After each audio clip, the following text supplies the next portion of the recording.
wonder who are the people behind the mask. These DHS agents have no identifying factor.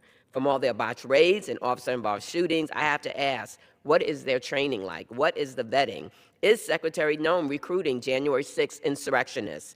I was one of the last members of Congress to escape the House gallery on January 6th. I remember hiding on my hands and knees and running through the hallways to a safe room. Insurrectionists are not fit to serve as law enforcement. I realize that impeachment of Secretary... This may look like a routine floor speech, but it's actually a stress test of how far executive power can stretch before oversight breaks. What's really being tested here is whether federal enforcement operates under neutral law or political theater. This raises broader questions about transparency, due process, and the limits of delegated authority. In this video, we'll break down how impeachment is being used not as spectacle, but as a constitutional tool to force answers about power, contracts, and command. Mr. Speaker, I rise today to announce I will be impeaching Homeland Security Secretary Kristi Noem. Secretary Noem has violated the Constitution, and she needs to be held accountable for terrorizing our communities. Operation Midway Blitz has torn apart the Chicagoland area. President Trump declared war on Chicago, and then he brought violence and destruction to our city and our suburbs in the form of immigration enforcement. In my district, federal agents rappelled down from Black Hawk helicopters and burst into an apartment building in the South Shore area. They dragged U.S. citizens and non-citizens alike out of their beds in the middle of the night. They claimed the apartment was infiltrated by members of a Venezuelan gang. I don't understand this president's obsession with Venezuela, but they did not arrest a single member from that gang. I visited that apartment building and saw firsthand the destruction those agents left. Doors to people's homes or apartments were kicked down. Belongings, including little kids' toys, were strewn about in the hallway. That raid and so many others shook our community, not just immigrants, but everyone. Now Secretary Noem has brought her reign of terror to Minneapolis after she left Charlotte and Raleigh. We have all seen what happened. An ICE officer shot and killed Renee Nicole Good in cold blood.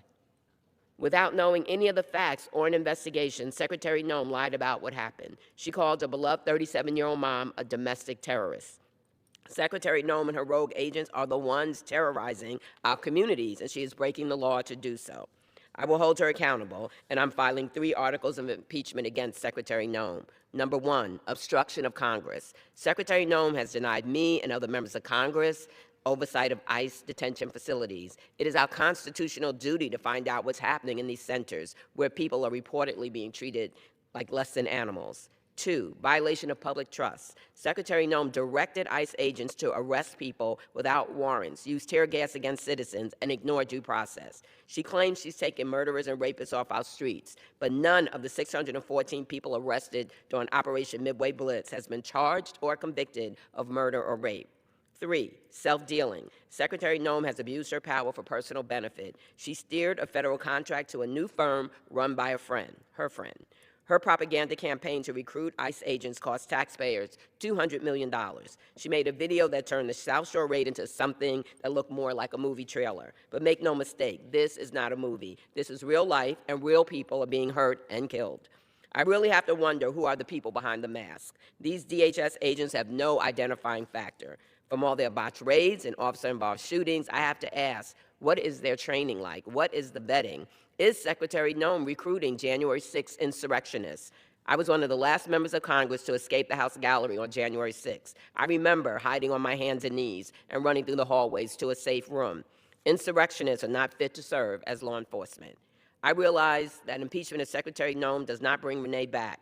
True justice would be Renee alive today, at home with her family. Impeachment doesn't bring back the 4 other people killed by immigration officers this year, including a man in Chicago. We cannot bring them back to their loved ones.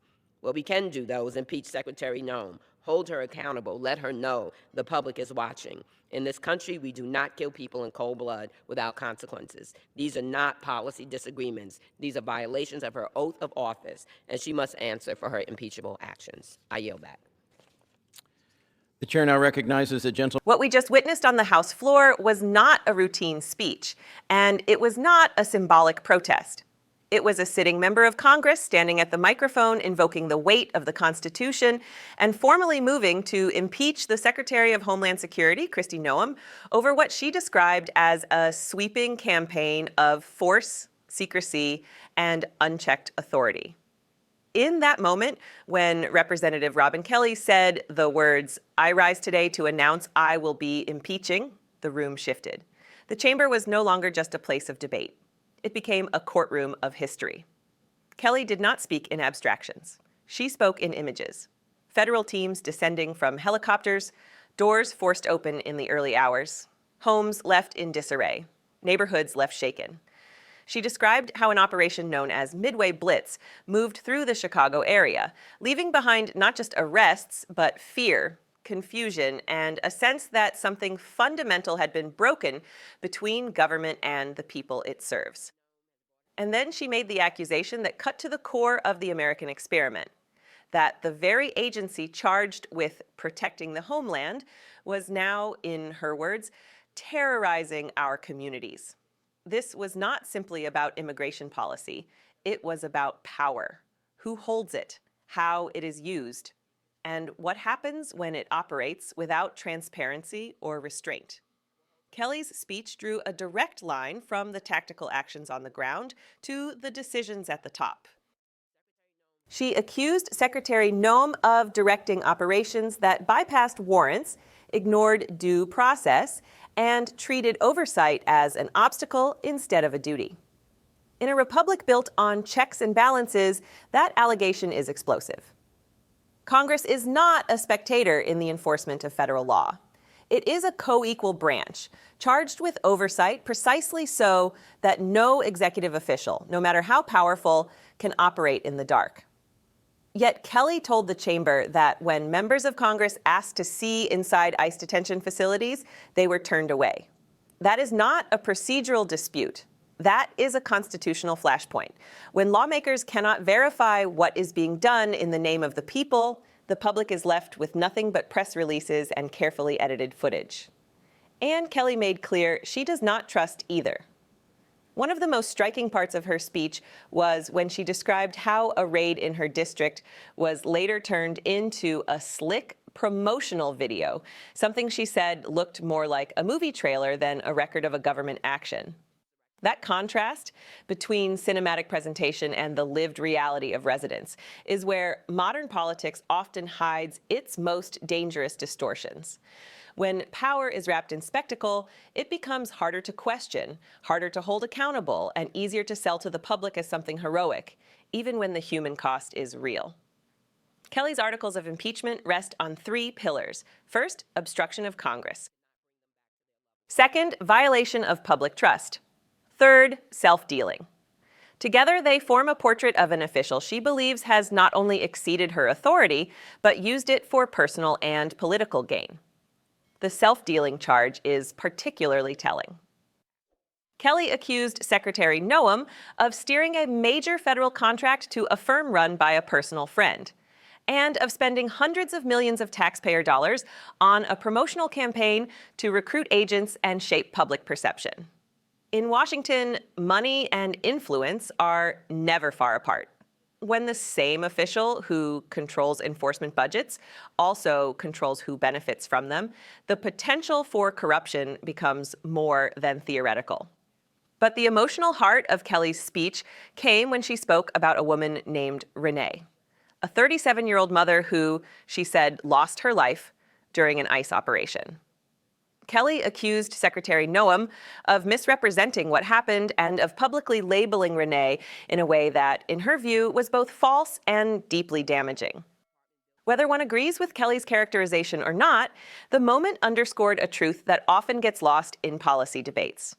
These are not just numbers in a spreadsheet. They are people, families, lives that do not neatly fit into talking points. Kelly acknowledged that impeachment cannot undo what has already happened. It cannot restore those who were lost. It cannot erase the fear that swept through communities after raids and confrontations. But she argued that accountability still matters, that even when justice cannot be perfect, it must still be pursued. And that is the deeper meaning of what unfolded in this hearing. Impeachment is not vengeance. It is a constitutional mechanism designed to test power against principle. It is the system's way of saying that no official, no matter how prominent, is above the law.